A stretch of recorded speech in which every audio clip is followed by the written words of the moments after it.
لا لا لا، عادي عادي. انا مش متفاجئ، يعني انا كواحد زملكاوي متعود على السيناريوهات دي من سنين السنين. الزمالك يتعادل مع الجونة 1-1 ويفقد نقطتين مهمين جدا جدا جدا قبل ماتش الأهلي في الديربي.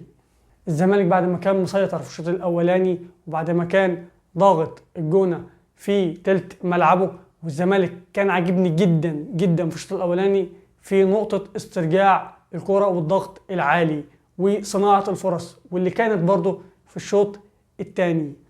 بس ده الزمالك ما بيعرفش يخلص الماتشات الصغيرة، ما بيعرفش يخلص الماتشات اللي الزمالك بيكون فيها مستحوذ، اللي الزمالك بيكون فيها بكل أريحية بيلعب كأنه بيلعب لوحده في الماتش. على الرغم ان الجونة جاب كورتين في العارضة، ولكن الزمالك كان افضل، كان مستحوذ، صناعة فرص اكتر، كل حاجة الزمالك كان فيها افضل. يانيك فيريرا، ليه التغييرات الياما؟ ليه اللعب الياما؟ في مثل بيقول لك طول ما الحاجة شغالة ما تلعبش فيها. يا عم ما تلعبش فيها، ما هي شغالة، اللعيبة بتأدي، ادم كايد كان بيأدي، عبد الحميد معالي كان بيأدي، عدي دباغ كان بيأدي. واحد هيقول لي طب ما هو بيعمل روتيشن او تغييرات عشان يريح لماتش الاهلي. هل انت حضرتك ضمنت الماتش الحالي؟ هل انت ضمنت ماتش الجونه؟ طب ما انت اتعادلت النهارده، من الوارد انك تخسر قدام الاهلي. يبقى اذا انت لا ضمنت ماتش الجونه ولا ضمنت ماتش الاهلي. اضمن الماتش الحالي، العب ماتش بماتشه. اصل ده دوري لتجميع النقاط، مش دوري خروج غالب ومغلوب، لا ده دوري لتجميع النقاط. فانت الفريق اللي قدامك من الاولى انك تجمع نقط من الماتش الحالي، ثم فيما بعد تفكر في الماتش الجاي. ده هو لسه اصلا يوم الاحد او يوم الاثنين الجاي، يعني انت لسه قدامك يعتبر اسبوع كامل. طيب اضمن ماتش دلوقتي؟ لا لا، ما ينفعش اضمن ماتش دلوقتي. لا انا ازنق نفسي. ما اعرفش ليه صلاح مصدق طلع دونجا، ما اعرفش برضو ليه طلع. واحد هيقول لي مصاب وجات له كدمه او جات له اصابه في بطنه، مش دي الحاجه اللي تستدعي خروج اللاعب، خصوصا ان انت ما عندكش معوض ليه في مركز 6، مركز الديفندر. لاحمد حمدي مركز 6، عبد الله السعيد مش مركز 6. مفيش حد مركز 6 عشان تطلع دونجا وتنزل احمد حمدي. ولو حد يلاحظ الهدف جه بعد خروج دونجا على طول. يانيك فيريرا لعب وعك في التغييرات، يعتبر غير الفريق باكمله، الفريق كله يعتبر اتغير. ودي حاجه وحشه، دي حاجه وحشه. جروس في دوري 2019 الراجل الجماهير الزمالك كانت بتقول له فين التبديل الثالث. الراجل كان منفض. تبديل ثالث ايه وانا عندي لعيبه؟ هل انا عندي لعيبه؟ هو انا لازم اغير التشكيله؟ او هل انا لازم اغير التغييرات كلها؟ لا مش لازم، عادي، حاجه شغاله، اللعيبه شغاله. لو هعمل تغيير يبقى يكون وانا عارف ومتاكد وواثق ان اللاعب التغيير اللي هينزل هيحدث تغيير او هيدي اضافه للفريق في الملعب. لكن انا هنزل واحد زي ايشو، هل ده هيعمل اضافه؟ الاجابه كانت في الملعب. طيب نخش على تقييم اللعيبه. محمد صبحي لا يسأل عن الهدف اطلاقا، ولكن ياخد 4/10. صلاح مصدق 3/10. محمد اسماعيل 5/10. حسام عبد المجيد 3/10. احمد فتوح 3/10. دونجا 5/10. عبد الله السعيد 5/10. ناصر ماهر 6/10. ناصر ماهر لعيب، هفضل اقولها، ناصر ماهر لعيب. ناصر ماهر لما بيكون فايق الفريق بيكون فايق. ناصر ماهر حريف ولعيب. ادم كايد كان حلو النهارده، سبحان الله كان حلو النهارده، 6/10. عبد الحميد معالي 5/10. بس احنا مفتقدين اخوان بزيرة بشكل واضح. لا بشكل واضح احنا مفتقدين اخوان بزيرة بشكل واضح.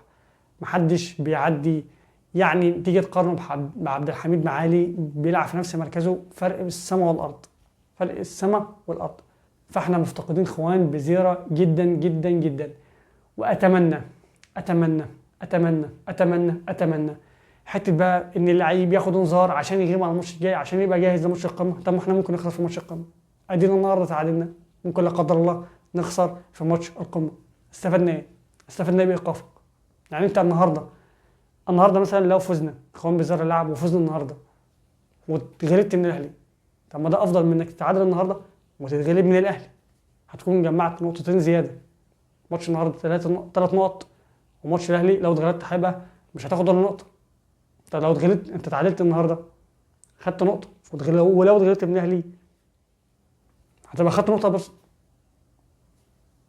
علي الدباغ 5/10، كويس، بيتحرك كويس، بيطلع بره المنطقه وبيشارك في اللعب او في مراحل اللعب كويس. التبديلات: عمر جابر 1/10، احمد حمدي 1/10، ايشو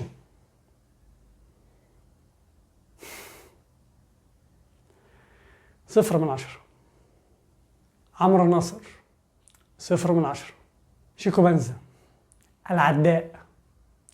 على الرغم ان انا بيعجبني اللاعب اللي بيروح بياخد الكرة وبيروح وبيجري وبيعافر وي، بس اللمسة الأخيرة